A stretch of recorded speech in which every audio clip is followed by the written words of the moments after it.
this is a problem. So the solution would be stop taking the word of one messenger.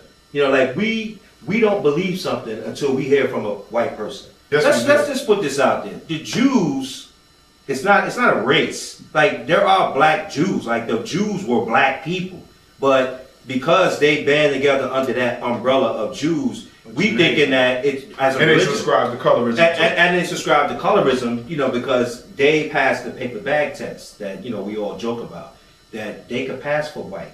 So them being Jews, and they were, you know, they were killing their own. They weren't killing their own. They was killing us. But if you believe that you are the European, you a white man, and you're not me, you're going to subscribe to the colorism.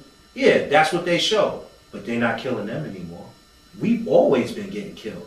We was part of the Holocaust. Yes, we were. Black bodies died in the chamber, and how did it happen? Hitler, financed by Prescott Bush, a known socialist Nazi. How do you do that as a people? And we get caught up in the electoral process of we thinking we voting in presidents.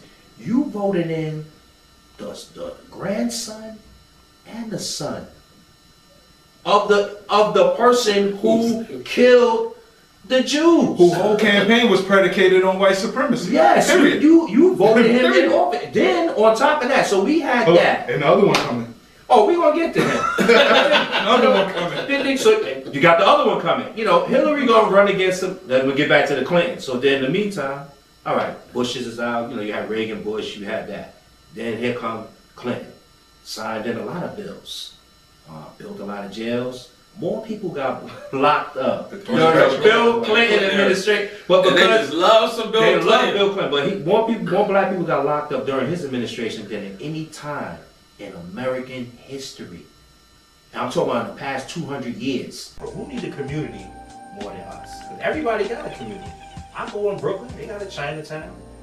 The Jews got their section, the Russians got their section. You know, everybody, the Arabs got their section. Everybody got a section, except for us. We here, we over there. We call it regentrification. You know, society calls it eminent domain.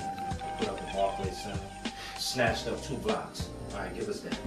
Y'all gotta leave. For the parents, because your attention span is going to be a little bit longer sometimes because we looking like you, and hopefully you can transpire this information to your kids. And if you are watching as a teenager, we applaud you because we need your eyes and ears because we really trying to get y'all are closer to the plan, so we need y'all to understand what we're saying or actually understand what we're trying to get to you. And there's recommendations. We can't force you to do anything, but I mean, I'm gonna tell you, I've been in prison. I can remember my number 00R4419. So you ain't talking to one of these little regular raggedy dudes out here. And I'm not bragging about jail at all, but I have been up there.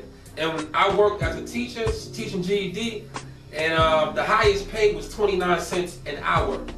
And let me just say that again. I was teaching people GED and getting paid 29 cents an hour. Teaching them was way more than 29 cents an hour. But what I'm telling you, your alternative, we're not sitting here saying, do not go to school and don't get that paper. Get all the papers you can. And if you do even know about the comic figure called Batman, there's a guy who has a utility belt. And I tell my individuals, my young dudes, and all the, get all the utility, fill your utility belt up with everything. Meaning if you can get an insurance certificate, your real estate certificate, if you can get your medical certificate, if you can be a plumber, electrician, a carpenter, get them all. Get them all your free. Get your CDL. I made sure to snatch that up on the government because once you get a felony, you rap city. I wish I could take back that crime any day of the week. So I'm not sitting here bragging, but I'm just telling you your alternative. If you feel like education, because it's not for everybody, it ain't. We know that a lot of college people who got the BAs, they sitting there on the employment line right now looking for jobs and hitting Craigslist and all kinds of trying to get work, and they have it all. And we know almost 80% of the work field, you got into that position because of somebody you knew. So, like I'm gonna go back to what he said, if you love what you love, learn it like you can. If you can get it for free, get it for free, but learn it, do it, and move on. But you have to get a skill to pay the bills, legally. Marcus Garvey owned 135th Street right around the corner from the Schomburg. All them apartment tenements used to be Marcus Garvey's for anybody who was leaving the South, fleeing from white supremacy, had somewhere to come. But you just can't pick up and bounce and have nowhere to go. See, we need to start getting back into that mind state where we took care of each other, because the UNIA was the biggest organization that black people ever had, bigger than the Nation of Islam. And that's why you never hear them talk about Marcus Garvey in school. Because they don't want us to have that information. They don't want us to know that when we was in this position before, how we got out.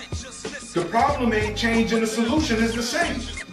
The thing is, we're not harping on what the solution is.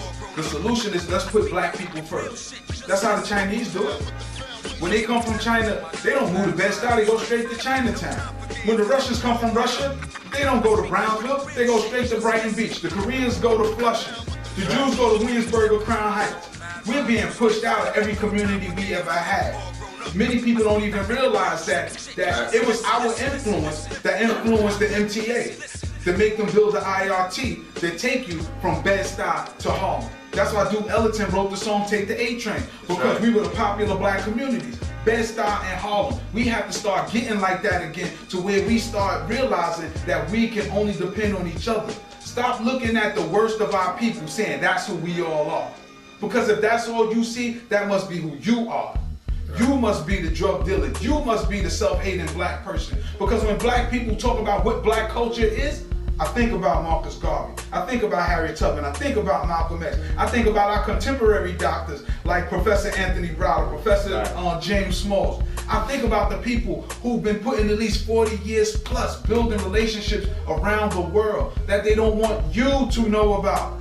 But here we in the information highway where you can just type in the name and find something out. Get the solutions to everything we going through, man. We dropping the ball, and I don't mean to ramble, but I'm just so passionate about it because we're talking about our survival. Brothers gonna work it.